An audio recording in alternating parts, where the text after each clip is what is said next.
जो इस किस्म का या कोई भी 302 का जो मर्डर वगैरह हो जाए नहीं, उनमें 2-3 चीज़ बड़ी महत्वपूर्ण हो। एक तो किस हथियार से मारा, मारने में कौन कौन थे, चश्मदीद गवाह कौन है, ये चीज़ें आगे जाके केस में काफ़ी अहमियत रखती हैं। जो मुख्य मुलजिम पकड़ा गया उसके सामने, पुलिस के सामने उसने बयान दिया कि मैंने जिस वेपन से कृष्णा की हत्या करी वो दांत इस तालाब में फेंक रखा। हमने और गांव की कमेटी ने पुलिस को एक आश्वासन दिया था कि किसी भी तरह की गांव की ज़रूरत होगी पुलिस प्रशासन ने तो गांव वो मदद करने के लिए तैयार है। पुलिस प्रशासन ने गांव से मदद मांगी कि तालाब खाली करो, क्योंकि हमने वो वेपन इसमें से बरामद करना है। अब 3-4 दिन से तालाब खाली किया जा रहा है। अब हमारे पास सरपंच साहब का खाप की कमेटी के पास मैसेज गया था कि तालाब खाली हो चुका है, अब किसी समय भी सर्च अभियान चल सकता है, आप आइए, हमारे साथ धोखा ना हो। क्योंकि केस में ये बहुत सी चीज़ें अहमियत रखती है कि भाई किस वेपन से हत्या की गई, उस वेपन के ऊपर कौन से ब्लड ग्रुप का खून लगा हुआ था, ये फॉरेंसिक लैब में जांच भी होगी इन चीज़ों की। ये सारी स्टोरी जोड़ी जाती है, और जब पूरी स्टोरी एक लाइन में एक फ्लो में चलती है तभी जा कर के जज इस नतीजे पर पहुंचता है कि वास्तव में इस स्टोरी में दम है और ये हत्या इस हिसाब से की गई है। गांव और पूरी खाप चाहती है कि इतना जघन्य अपराधी जिसने पहले अपराध किया फिर घर आ गया, उसके बाद जा कर के डेड बॉडी का एक जयवीर भाई की हत्या करके गांव में आ गया, बाद में जा कर के कुएं में डाली। कृष्णा की हत्या करके पहले गांव घर आ गया, उसके बाद कुत्त्या ने लेकर उनका चेहरा बिगाड़ने के लिए, वह उनको पहचान ना हो, कुत्त्या ने लेकर दोबारा स्टेडियम में आता है। और जब कुत्ते डेड बॉडी के लगे नहीं तो दोबारा लाश का कट मार के खून निकाल के फिर कुत्ते लाए। जब इस किस्म का अपराधी है तो गांव चाहता है कि फांसी से कम इनकी सज़ा ना हो, और फांसी की सज़ा दिलवाने के लिए ये इस किस्म की कड़ियाँ जोड़ना बहुत ज़रूरी होता है। इसलिए गांव पूरा तय दिल से लगा हुआ है कि हमने कृष्णा और जयवीर को न्याय दिलवाना है, अपराधी को फांसी की सज़ा दिलवानी है। प्रधान जी, कितने लोग अरेस्ट हो चुके हैं, कितने लोग पकड़े गए? अभी तक 4 अपराधी पकड़े गए, मगर जिस समय ये मुख्य अपराधी का नाम आया उससे लेकर के आज तक और भी बहुत सी चीज़ें गांव में चल रही।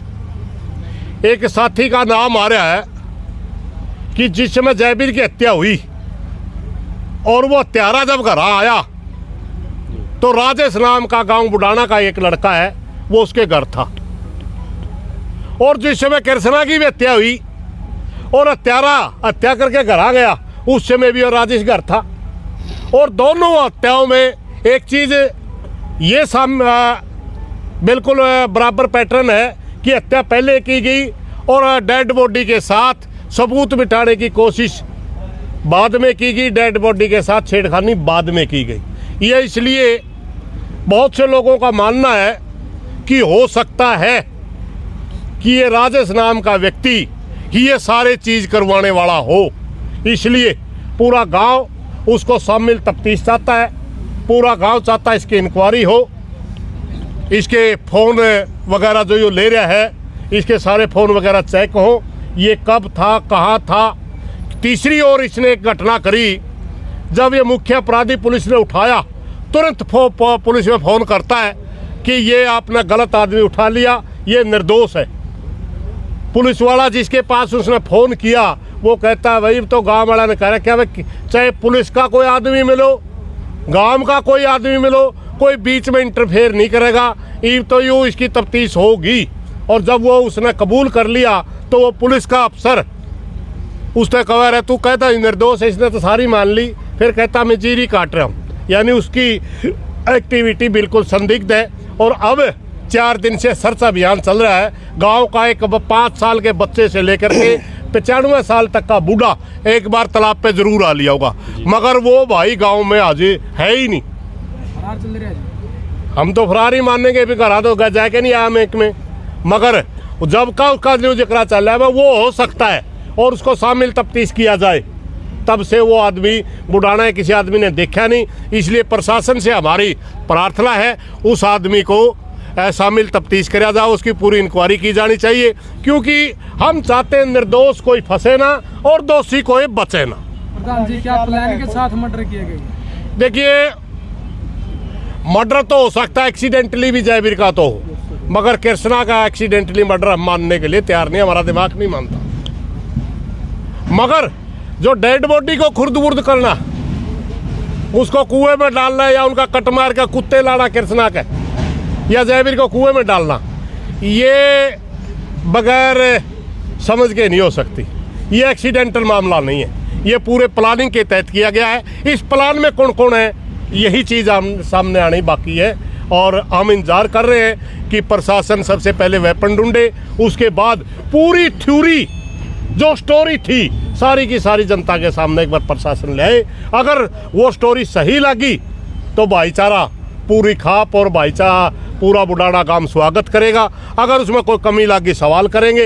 अगर पुलिस प्रशासन ने ढलमिल रवैया अपनाया, केस को मोड़ने की कोशिश करी, हथियारों को बरामद नहीं किया या सही तरीके से सबूत इकट्ठे करके और दोषी को जो सबूत लेकर के अपराधी को सजा करवाने में कहीं ढील रखी, तो उसके बाद फिर खाप फिर करड़ी होकर के फिर सरकार से और प्रशासन से सवाल करेंगे। प्रधान जी, क्या लगा मास्टरमाइंड कोई और है? हो सकता है मेरे भाई, कुछ भी हो सकता है। जिस किस्म की चीज़ें निकल के आ रही हैं, अब एक बात है, एक वीडियो चल रही है, 13 साल का एक लड़का है, वो इस केस में 302 लगली CIA में बैठे और शेर कर रहे हैं। शेर नहीं, बस शेर शायरी कर रहे हैं। क्या मानोगे आप उस चीज़ को?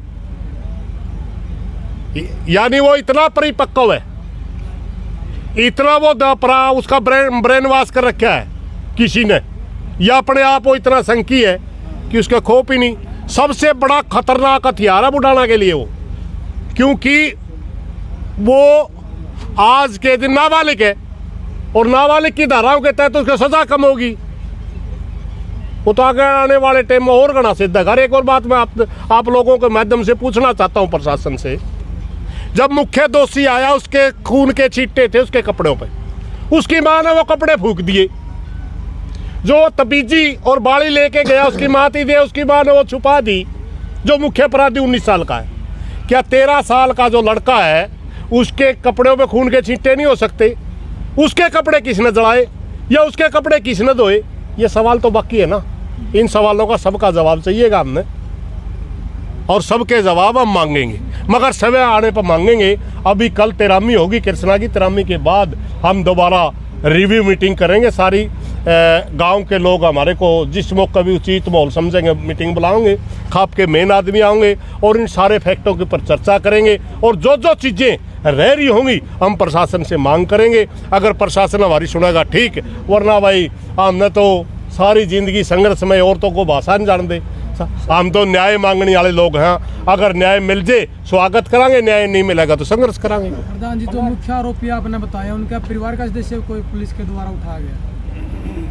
भाई हमारे को तो सूचना 4 आदमी हैं इसमें। मुख्य आरोपी है एक को हम मुख्य आरोपी मान सकते, मगर आप आरोपी तो सभी है। एक बात बताइए आप, जो जिसने कपड़े जला दिए, 2 मंदिर रख ली, क्या वो अपराधी नहीं है? जो 10-11 दिन से उसके बच्चे हत्या कर रहे हैं और वो गांव में बिल्कुल चुप है, उसका बाप कमेटी का मेंबर बन गया आके, कमेटी न्याय दिलवाने के लिए बन रही है और वो अपराधी का पिता न्याय दिलवाने वाली कमेटी का मेंबर बन गया, इतना गांव को गुमराह कर रहा, क्या वो अपराधी नहीं है? ये सारे के सारे अपराधी हैं मेरे भाई। एक मुख्य अपराधी मान लिया यहाँ पे, बाकी सारे अपराधी हैं और ये सारे के सारे ने ये बाद में चीज़ें छुपाने के लिए पूरी मेहनत करी है, गांव को गुमराह भी किया गया है और यहाँ तक कोशिश की गई है कि जयवीर के परिवार को ही, जयवीर के मर्डर में जयवीर के परिवार को ही ब्लेम करके पकड़वा दिया जाए। बाकी तुम दिशा घुमा दो पुलिस की और तुम सारे के सारे बच जाओगे। बहुत कोशिशें करी गई इसमें। प्रधान जी जैसे कि मतलब राजेश का नाम है, राजेश कौन है? ये राजेश, ये जो लड़के हैं जो मुख्य अपराधी है, इसका बिल्कुल क्लोज का साथी है, इसका सारी सुख दुख का साथी है, हर चीज़ इसके साथ ये शेयर करता है। इस राजेश का ही नाम आ रहा है कि जयवीर की हत्या करके जब हत्यारा घर आवे ही राजेश ही घर मिलता है, और कृष्णा की हत्या करके भी जब आवे जब राजेश ही मिलता है, और जब ये मुख्य अपराधी गिरफ्तार होता है तो राजेश ही थाने में फोन करता है। तो इसको ही मास्टरमाइंड माना जा रहा है गांव के अंदर। इसीलिए हम प्रशासन से प्रार्थना कर रहे हैं कि इसको शामिल तफ्तीश करो, पता लगाओ इसका कितना दोष है, और फिर गांव को बताओ भाई इसका इतना दोष है। प्रधान जी, कल मीटिंग है तो भाईचारे की होगी, प्रशासन के साथ होगी? नहीं, कल मीटिंग नहीं हमारी, कल तिरामी है, कृष्णा की तिरामी है। तिरामी के बाद मीटिंग होगी, वो गांव की कमेटी तय करेगी। ये गांव पे हमने छोड़ रखा है, गांव की कमेटी जब भी खाप को बुलाएगी, खाप 24 घंटे हाजिर है। हम अभी भी गांव के बुलावे पर आए हुए हैं। गांव के सरपंच ने कहा, गांव के सरपंच ने हमारे को टेलीफोन किया था, हमारे प्रधान को, कि आप आइए, तालाब खाली हो गया, कभी भी सर्च अभियान चल सकता है, सर्च अभियान में आप हमारे साथ रहिए, हमारे साथ धोखा ना हो, इसलिए हम यहाँ आए हुए हैं। और जब भी गांव की कमेटी बुलाएगी हम तुरंत हाजिर होंगे। पहले भी गांव के बुलावे पाए थे, पहले संघर्ष में भी, अब भी गांव के बुलावे पा रहे, आगे भी गांव जब बुलाएगा हम 24 घंटे तैयार रहेंगे। प्रधान जी जैसे कि मतलब उसको बार बार पुलिस यहाँ पे लेके आ रही है और उसके चेहरे पे मतलब 1% भी डर और शर्म की बात नहीं है, मतलब उसके चेहरे पे स्माइल है, तो उसके बारे में आपको क्या लगता है कि उसका ब्रेन वॉश किया हुआ भाई जी? उस लड़के का देखिए, एक बात बताऊं, ये छोटी बातें नहीं होती। एक आतंकवादी का उदाहरण इसमें सबसे फिट बैठेगा। एक आतंकवादी अपनी छाती पे बम डाल के दूसरे लोगों को मारने के लिए तैयार हो जाता है। उसको किस तरह तैयार किया जाता है? बार बार किसी एक टॉपिक के ऊपर गणना भर दी जाती है इसका। इस लड़के को बिल्कुल तैयार किया हुआ अपराधी है ये अपनी बुद्धि से सोचता ही नहीं, ये किसी दूसरे के कहने पे बिल्कुल ब्रेन वॉश इसका हो रहा था। और ये इसके दिमाग में पता नहीं तो जातीय जहर में रखा था, पता नहीं इसके दिमाग में भी रखा था सारा बुढ़ाना डराना है, एक बार दहशत फैलानी है। तो हो सकता है कौन सा सौदा हो इसका, वो तो पुलिस वाले जाने। मगर सच्चाई ये है कि अपने दिमाग से सोचने समझने वाला इतना बड़ा अपराध होने के बाद नजर ही नहीं उठा सकता, सोचने समझने वाला। ये सोचने समझने वाला बच्चा नहीं है, बिल्कुल संकी टाइप का लड़का लगता है। पुलिस के बाद जो मीटिंग होगी, पुलिस का देख 13 के बाद जो मीटिंग होगी, परिवार की लेवल की मीटिंग होगी या फिर भाईचारा 12 खाप की मीटिंग होगी? मैंने आपको पहले बता दिया, वो मीटिंग गांव की कमेटी तय करेगी। सारे फैक्ट गांव की कमेटी के पास है, वो खाप को बुलाएगी, खाप की कमेटी गांव की कमेटी एक बार मीटिंग करेगी, सारे फैक्टों के ऊपर चर्चा होगी। हमने ज़रूरत पड़ी बड़ी मीटिंग बुलाने की, बड़ी मीटिंग बुलावांगे। हमने ज़रूरत पड़ी प्रशासन से कोई मांग करने की, मांग करेंगे। हमने ज़रूरत पड़ी भाई सारा मुद्दा लो ओझे मान लो, तो हमने ज़रूरत पड़ी स्वागत करने की, स्वागत कराएंगे, वो मौका पे देखा जाए। जनता का एक बहुत बड़ा सवाल है जो काफ़ी बार कमेंट में आने लग रहा है, सर भाई SC एक्ट का है, मतलब ये परिवार बार बार फायदा उठाने लग रहा था, तो यही है मौके पे, तो मतलब SC एक्ट का कहीं ना कहीं दुरुपयोग होने लग रहा है। और एक साथ ही कमेंट इस चीज़ ना हम इसके साथ जोड़ना चाहेंगे, ठीक है, वो भविष्य नहीं, इसने तो आप बिल्कुल बंद कर दो चैप्टर, क्योंकि गांव के भाईचारा में हो गया होगा पहला, गांव का भाईचारा में पहला हो गया होगा। इसमें 36 बिरादरी की कमेटी, 36 बिरादरी के लोग, 36 बिरादरी के भाई इसमें सिर्फ न्याय चाहते हैं, उन कंट्रोवर्सियों में हम बढ़ना नहीं चाहते। इसका गांव में 2-4 घटनाओं में बताया जाता है। गांव में कोई चक्कूबाजी की घटना हुई, एक हमारा समाज के बच्चे का चक्कू मार रखे थे, एक कोई लड़की के भी इन्होंने सुए वगैरह मारने की कोशिश करी। तो इस किस्म की घटनाओं में शामिल रहे हैं ये परिवार, मगर उस किस्म का क्राइम लेके रिकॉर्ड नहीं रहा कि भाई फलाने केस में इनकी सज़ा होगी 2 साल की, 7 साल की, 10 साल की, वो नहीं था। इसलिए SP साहब जो बोल रहे थे ना भाई इनका क्रिमिनल रिकॉर्ड नहीं है, SP साहब और पुलिस अधिकारियों का देखने का अपना नज़रिया होता है, वो उसको अपराधी मानते हैं जो कोर्ट में साबित हो चुका हो, जिसको अपराधी घोषित किया जा सकता हो। समाज में उसने अपराधी माना जिसने अपनी एक्टिविटी तो देखना चाहिए, बाद में पंचायत ने समझौता करवा दिया हो, लेकिन ये समाज में अगर नहीं आ गया भाई गलत है तो गलत है, समाज अलग तरीके। जयवीर की हत्या तो एक दिन पहले जी एक लड़की को भी जो दांतों के साथ में काटा था। हाँ वही तो घटना मैं बता रहा, दांतों के साथ काटा था उस दिन सुआ ले रहा था, हाँ जी। सुआ लड़कियों ने खोच लिया और दांतों से काट लिया। धन्यवाद जी। ठीक है।